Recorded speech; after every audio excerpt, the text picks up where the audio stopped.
Hello, ladies and gentlemen, business owners, my fellow citizens. This video today is about the Airbus A320neo engine issue, more extensive than first reported. QA expert Daryl Guberman Explains. Airbus used to be second to Boeing, but their quality issues nevertheless are similar in construct. Yes, but they have engine issues with the 320neo. We have the actual CEO here. He came in from France. There he is. How are you doing, sir? Thank you very much for showing up, Mr. Foray. I appreciate you coming in. My name is Daryl Guberman. I'm the CEO of Guberman PMC LLC, a quality consulting firm here in Connecticut. We assist companies also in ISO certification implementation, and we've been doing that for 13 plus years.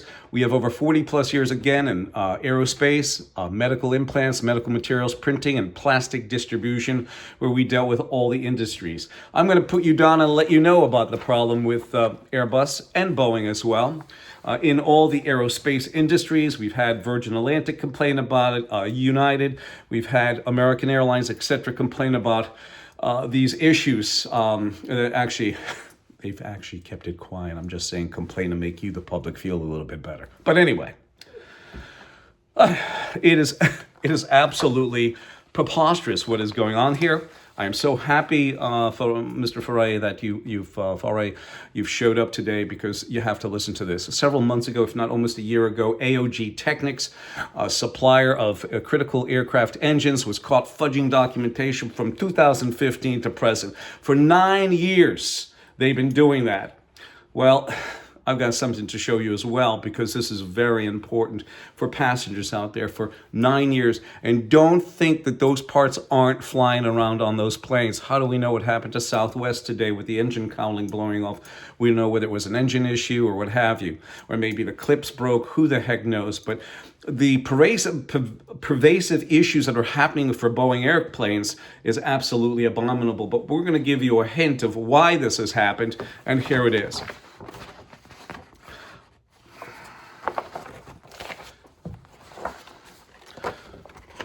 In 2002, and I'm telling you this, Mr. Foray from Airbus, in 2002, Boeing sent out a supplier bulletin basically stating this.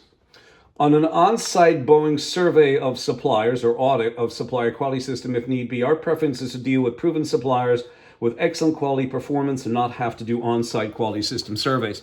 Well, Mr. Foray, this is basically what it breaks down to. You should know, because out there, I think it's Accredia, UKAS that is done there.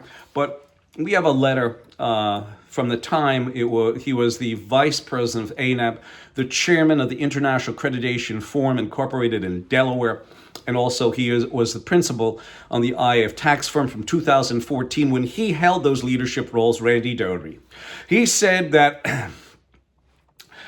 an IAF MLA, which is a multilateral agreement, or MRA, multi-regional agreement organization, is equivalent in accreditation to ANAP.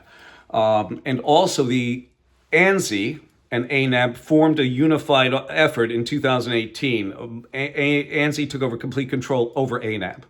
What happened is they're also underwriters for the IAF and also the International Laboratory Accreditation Cooperation in Australia. So there's a smell that's coming out of this. It's worse than a farmer on a hot summer day fertilizing his cornfield, that's for sure.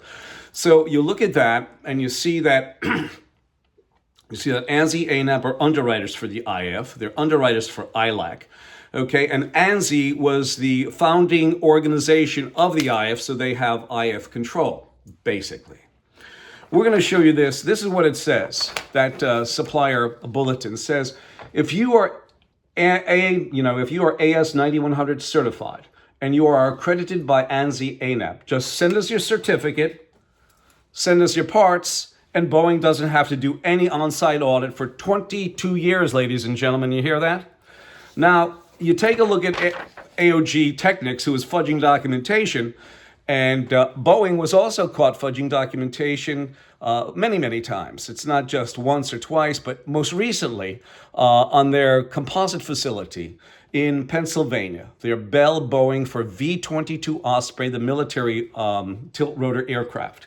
They got caught fudging documentation. Me, my background being plastics composites, The most critical part of a composite material is time, temperature, and pressure. If you have one of those that are not recorded properly or not done properly, you're going to have a failure, possibly up to including loss of aircraft and loss of pilot.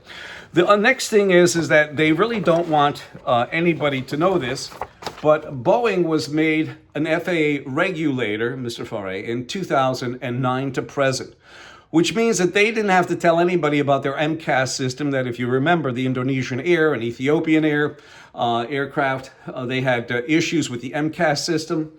And this is where it gets a little bit sticky.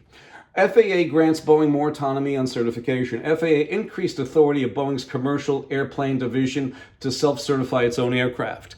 And this video today is the Airbus A320neo engine issue, more extensive than first reported, QA expert Daryl Guberman explains. The next item of business on here is this, Mr. Faray.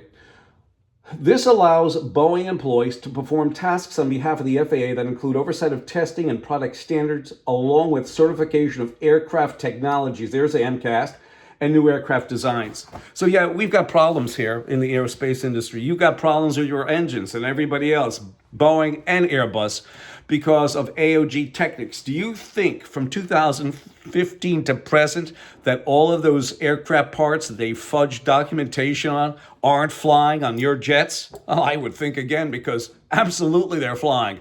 And that went under the rug. Nobody talks about AOG techniques anymore. Well, I am. Ladies and gentlemen, when you get on a plane and you sit on that seat, and now I told you I'm a quality professional, expert, for 40 plus years, telling you that when you put your tail on that seat, now you have to deal with engine issues from AOG techniques that you don't know whether those parts in that jet engine are proper and are official and are absolutely certified. Because AS9100, do you think that this certificate tells you, does this certificate tell you that the parts are quality bearing? No, an on-site audit should. That's it. So I'm telling you right now, those engines that you have on your plane, 2015 to now, 9 years of possible delinquency? You got to be kidding me. I'm going to stop here, ladies and gentlemen. Mr. Faray, you can find the rest of the crux of the data, the important stuff, the meat and potatoes, down below. All right? You'll find it there. A nice wine and cheese. And you'll be whining. You'll be drinking your wine and moaning away, because there's some serious issues out there. And we are trying to get this to the forefront. Again, this is Daryl Guberman, 203-556-1493, or Daryl, D-A-R-Y-L-T-Q-R-S @yahoo.com. And remember this, I'll tell you a poem here. The truth will set you free, Mr. Faray. Not until it's finished with you, though. And we shall finish, without a doubt. Give us a call. I think you need to. I look forward to hearing from you.